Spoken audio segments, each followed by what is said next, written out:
जेब कतरा कभी अकेला नहीं आता, तीन लोग होते हैं, तीन आते हैं। अगर जेब कतरा अकेला आएगा, सामने से आएगा, कैसे काटेगा जेब? सामने से आएगा, कैसे काटेगा? तीन आते हैं, एक सामने से आता है, एक पीछे से आता है और एक दूर से दिखता है। सामने वाला आता है, आपका ध्यान इधर उधर करेगा, इधर उधर की बात करेगा, कहेगा देखो भैया नीचे कुछ गिर गया, आपका ध्यान इधर उधर जाएगा। जैसे आपका ध्यान इधर उधर गया, पीछे से नंबर 2 आता है, वो ब्लेड लेके जेब काट देता है और दूर से देखता है, तीसरा देखता है, दूर से देखता है, तीसरा कहता है यहाँ पे मतलब जनता ना आ जाए, लोगों को पता ना लग जाए, अगर कोई आता है तो धमका देता है, कहता है चलो हटो यहाँ से, या फिर वो बटवा ले लेता है, भाग जाता है। नरेंद्र मोदी जी का काम आपके ध्यान को इधर उधर करने का है। पहले राहुल गांधी ने कहा पनौती, फिर ममता बनर्जी ने कहा पापी, और इस तरह से एक के बाद दूसरे नाम का उपयोग किया गया प्रधानमंत्री मोदी के लिए। मुख्यमंत्री ममता बनर्जी का वो वीडियो आपके साथ शेयर करेंगे, पर उससे पहले राहुल गांधी ने कल ही कहा था पनौती वाली बात, और आज राजस्थान के मधुपुर में किया 3 जेब कतरों का जिक्र। जी हां, राहुल गांधी ने पीएम मोदी और अडानी के साथ साथ अमित शाह को भी लपेटे में ले लिया है। पनौती शब्द के बाद बीजेपी पूरी तरह से बौखला गई है। जी हां,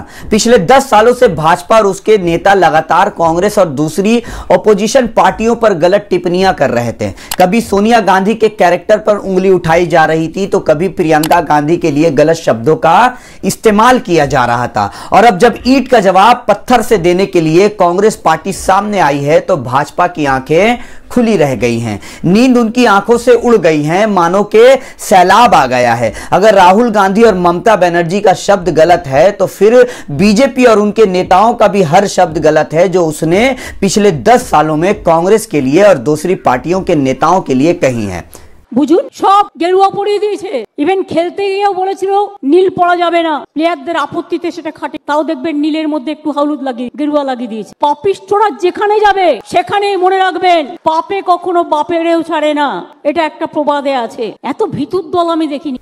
जेब कतराओं के बात पर हम आएंगे, पर इससे पहले मंगलवार को राजस्थान में चुनावी प्रचार के दौरान राहुल गांधी ने कहा कि पीएम का मीनिंग यानी प्रधानमंत्री का मीनिंग पनौती मोदी है।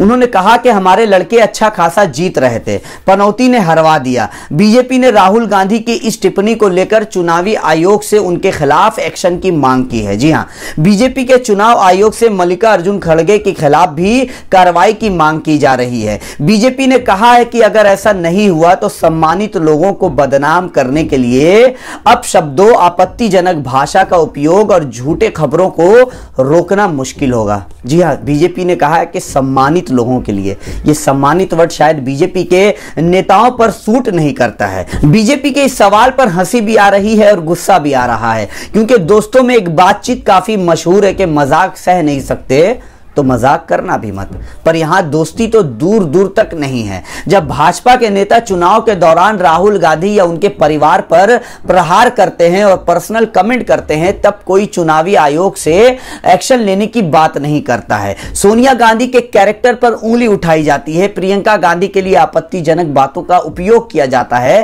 प्रधानमंत्री मोदी खुद चुनाव प्रचार में बदनसीब शब्द का इस्तेमाल करते हैं ओपोजिशन पार्टी के लिए। यहां तक के अमित मालवीय, तजेंद्र सिंह बग्गा और हिमंत बिस्वा शर्मा, जो के 3 बड़े चेहरे हैं भाजपा के, इन्होंने तो हद ही कर दी है। इंदिरा गांधी जी के लिए इन्होंने पनौती शब्द का इस्तेमाल किया है। अब आप ये फैसला करें, जो शख्स इस दुनिया में है ही नहीं, उनका इन सब से क्या लेना देना।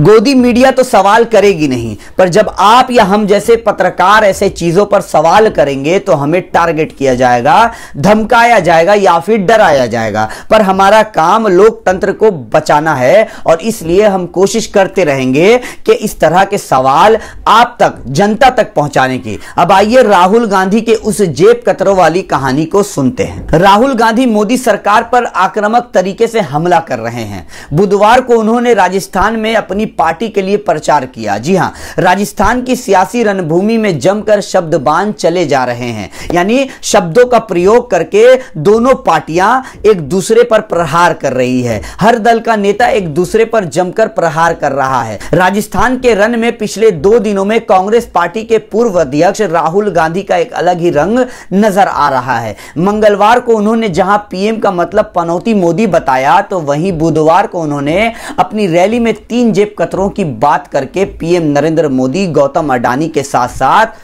अमित शाह को भी निशाना बनाया।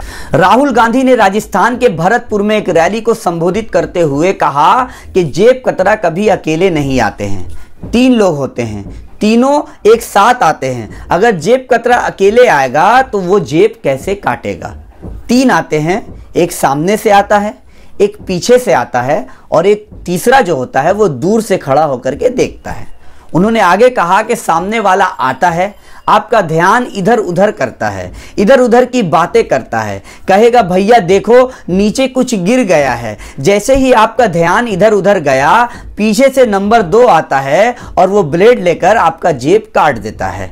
और तीसरा दूर से देखता है कि यहां पर जनता ना नजर आ जाए, लोगों को पता ना लग जाए कि हम चोरी कर रहे हैं, हम जेब काट रहे हैं। अगर कोई आता है तो उसे धमकाया जाता है, उसे डराया जाता है और कहा जाता है कि बटुआ लेकर के आप निकल लो, नहीं तो हम केस ठोक देंगे आप पर। इसके बाद राहुल गांधी ने बीजेपी नेताओं और उद्योगपति अडानी पर हमला बोलते हुए कहा कि नरेंद्र मोदी जी का काम आपके ध्यान को भटकाना होता है, इधर उधर करना होता है, जैसा कि पहले शख्स का काम था। वो सामने से आते हैं टीवी में, वो आपके ध्यान को इधर उधर करते हैं, वो हिंदू मुस्लिम करते हैं, वो नोटबंदी करते हैं, जीएसटी जैसी चीजों में फंसा देते हैं, कहते हैं कि मुझे फांसी लगा दो। ध्यान उधर उधर करते ही पीछे से अडानी आता है और आपके पैसे को उठाकर ले जाता है। दूसरी तरफ से अमित शाह देखते हैं, कहते हैं कि भाई यहां किसी को पता ना लग जाए, इसीलिए दबा के लाठी मारूंगा। वो सामने से आते हैं टीवी में, सामने से वो आपका ध्यान इधर उधर करते हैं, आपको कहते हैं देखो हिंदू मुस्लिम,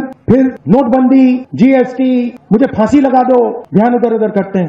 पीछे से अडानी आता है, आपका पैसा उठा के ले जाता है। दूसरी साइड से अमित शाह देखता है, कहता है भाई यहाँ पे कोई मतलब किसी को पता ना लग जाए, दबा के लाठी मारूंगा।